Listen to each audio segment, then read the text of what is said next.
Hi guys यो भिडियोको चाहिँ कुनै पनि इन्ट्रो छैन र आज चाहिँ म तपाईँहरूलाई कम्फर्ट फुड बनाउनु सिकाउँदैछु। अन्त कम्फर्ट फुड चाहिँ के हो भन्दाखेरि चाहिँ चाम्रे भात अनि चरचरे आलु अन्त त्योसँग चाहिँ पिरो धनियाँको अचार है। अन्त चाम्रे भात बनाउनु लागि चाहिँ मैले यहाँनिर कुकरमा चाहिँ तेल हालेँ, अन्त तेजपत्ता, सुक्खा खुर्सानी, अन्त अलिकति गरम मसलाहरू पनि रेडी पारेको थिएँ। अन्त त्योहरू हाल्दैछु। अन्त आमाले चाहिँ साउन बारिराख्छ नि त, अन्त त्यही भएर प्याजहरू त खाँदैन, अन्त प्याज पनि हाल्थेँ म। अनि यो चाहिँ मेरो तरिका है बनाउने, अब सबैको आफ्नो आफ्नो तरिका हुन्छ होइन। अन्त त्यो हालेपछि चाहिँ चटचटचटचट भयो होइन। अन्त त्यहाँपछि चाहिँ मैले हल्दी मात्रै हालेँ, अन्त नुन, अन्त त्यहाँपछि चाहिँ चामल हालेँ है। यो चाहिँ हाम्रो बजारको किनेको चामल होइन, यो चाहिँ हाम्रो घरकै चामल हो होइन, हाम्रो जस्तो बारीमा फल्छ नि त्यो चामल हो। अन्त चाहिँ मैले यसलाई मजाले मिक्स गरेँ होइन, गरेर चाहिँ मजाले यसलाई भुट्नुपर्छ फर्स्ट चाहिँ, त्यहाँपछि चाहिँ मैले पानी हालेँ है। अन्त अब कतिको पानी चाहिन्छ अन्त हालेँ। अन्त यता अर्कोपट्टि चाहिँ मैले अन्त के भन्छ चरचरे आलु बनाउनु लागि चाहिँ तेल हालेँ। अन्त तेलमा चाहिँ कालो जिरा हालेँ होइन, कालो जिरा सँगसँगै रातो कलर, अन्त हर्दी, अन्त नुन रेडी पारेको थिएँ मैले चाहिँ होइन। अन्त त्यहाँपछि त्यो हालेँ। अन्त त्यति हालेपछि चाहिँ मैले धोएको आलु चाहिँ त्यहाँपछि धोएर राखेको आलुलाई चाहिँ त्यहाँ हालेर चाहिँ यसलाई पनि मजाले त्यहाँपछि चलाएर भुट्नु थालेँ है। अन्त मजाले भुट्नु थालेँ यसलाई पनि होइन। अन्त यो चाहिँ मलाई चलाउनु अप्ठ्यारो हुँदै थियो नि त, अन्त चाहिँ तर पनि मैले अर्को हातले जबरजस्ती भए पनि अलिअलि गर्दै चलाएँ होइन। अन्त चाहिँ मलाई चाहिँ अलिकति चरचरे आलु चाहिँ हल्का रातो रातो मनपर्छ नि त। अन्त यतापट्टि चाहिँ मैले अचार बनाउनु लागि चाहिँ अन्त ताप्केमा चाहिँ टमाटर उसिन्दै थियो हो। अन्त यहाँनिर चाहिँ मेरो आलु पनि रेडी भयो होइन। अनि 2 सिटीमा मेरो चाम्रे भात पनि रेडी भयो। यो चाहिँ पहेँलो भएन किनभने मैले हल्दी बेसी हालेको थिएन नि त, अन्त चाहिँ मलाई बेसी पहेँलो पनि मन पर्दैन हो। अन्त यहाँ मैले थालमा सर्भ गरेँ मेरो चाम्रे भात, अन्त के भन्छ यो चरचरे आलु, अन्त अचार हो। अन्त अब चाहिँ म यसलाई खाएको मुकब्याङ बनाउँछु, अन्त तपाईँहरूले हेर्नुहोस्। सुरु गरौँ होइन। दिस इज द खाना मुकब्याङ गाइस, मुकब्याङ।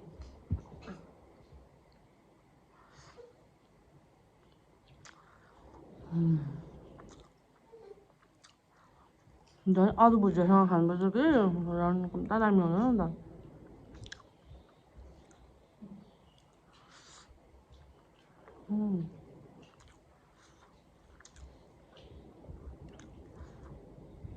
कस्तो पिरो अचार, वाउ। अचार सिलौटामा बनायो अवन्तिका, अम्बो दामी।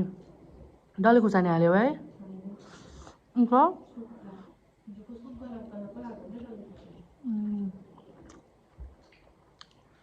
अम्बो।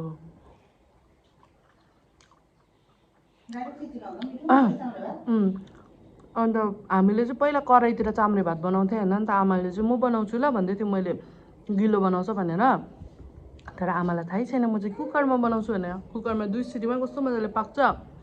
अन्त गाइस तपाईँहरूले चाहिँ यो भिडियो चाहिँ मैले जस्तो आजको 12 बजी खाना खाएको होइन, अनि तपाईँहरूले यो भिडियो चाहिँ आजै देख्नुहुन्छ किनभने आजको मेरो भिडियो छैन नि त। सो मैले चाहिँ यही कम्फर्ट फुड खाएको मुकब्याङ बनाएको।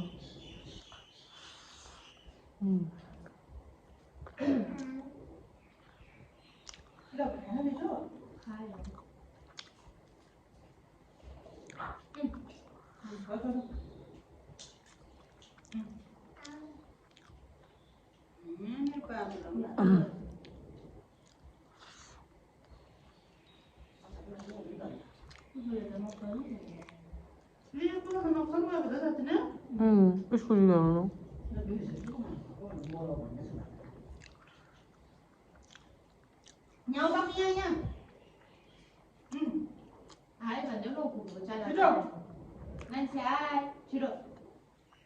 हेलो भन न,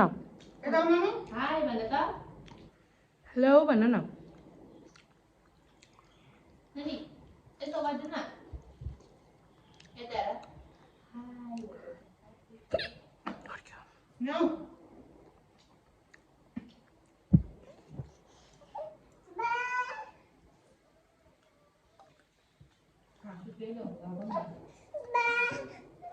बा होइन पाऊ, पानीमा आएको होला बा भन्दैछौँ।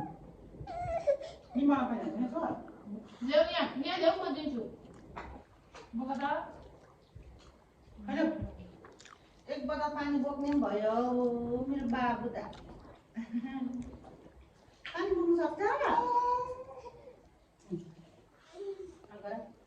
गर्दै फेरि हो हो कुल ठन्डा ठन्डा अमेजिङ गाइस अमेजिङ ठन्डा ठन्डा कुल भन्दा आमाको साइडको गफ सुन्दै पनि गर्नु होला तपाईँहरू नजिक मामा हो अक्षर भेट्दै साह्रो गर्छ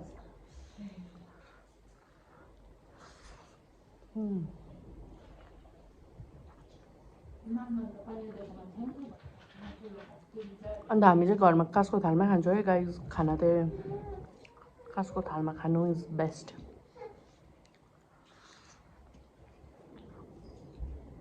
चिसो छ हौ वाङतिर नहुँदै पानी मुखमा जाँदै भनेको तातो पानी सेलाउँछ नि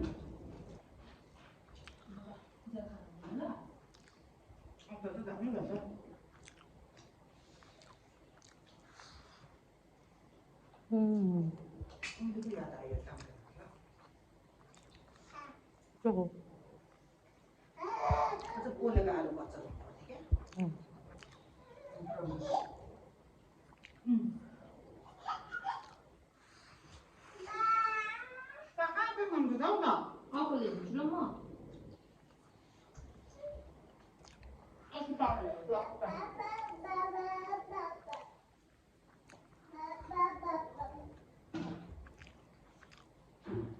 Kokinda.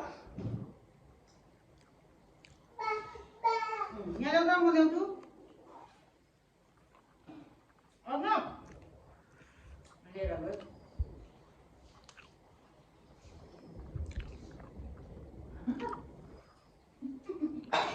Wow, rất tốt luôn thằng nhá. I love you. Thế nào? I love you. Thế nào? Ada I love you này.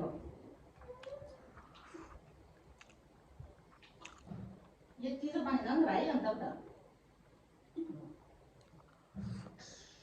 तपाईँहरूलाई चाहिँ म एउटा स्टोरी सेयर गर्छु ल हामी सिलगढीमा रुममा बसेको थियो 3 जना बस्थ्यौँ होइन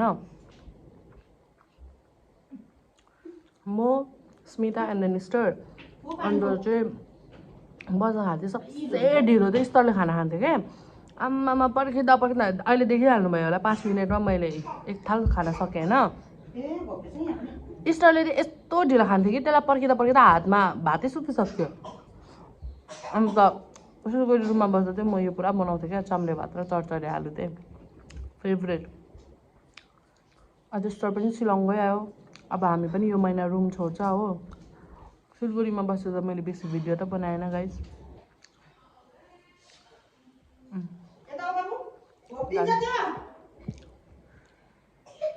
एकदम खाइसक्यो गाइस आई होप तपाईँहरूलाई मन पर्यो होला मैले खाएको औ बाबु यहाँ बाई बाई भन बटल चल्दैछु अहिले